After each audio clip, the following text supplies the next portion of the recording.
Today, we're going to make a yarn bowl out of t-shirt yarn.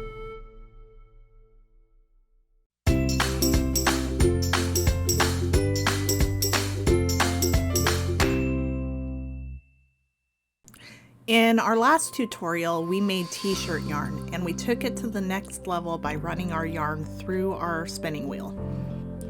Now we get to put that yarn to use. We start by coiling the yarn, wrapping it 3 to 4 times. Using a basic straight stitch, sew across the center of your coil. This will secure your yarn in place and give you a starting place for the next step. If you so choose, you can actually remove these stitches at the end of the project using a seam ripper.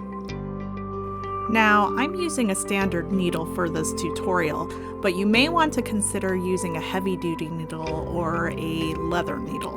Your t-shirt yarn may be quite thick, especially if you've spun it using multiple strands.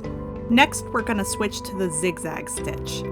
Starting in the center, we're going to turn our coil so that we spiral our stitch outward.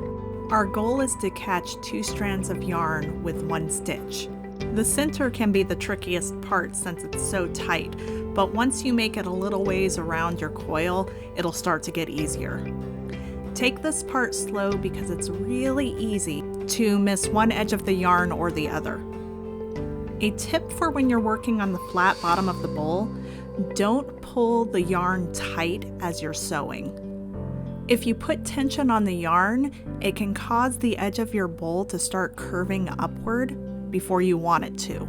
For projects like these, I like to use t-shirt yarn just from the main body of the t-shirt because it produces 1 continuous strand, and joining strands in a project like this can be tricky to do well.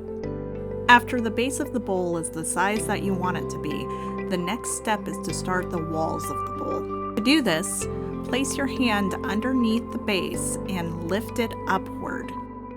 By tilting the bowl upward, it slightly changes the angle at which your new yarn attaches to the bowl.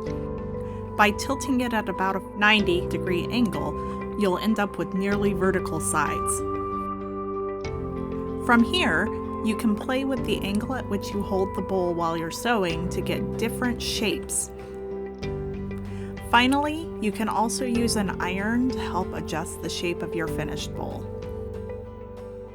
For more tutorials, make sure you hit that subscribe button and follow us at our website, luthvarian.com.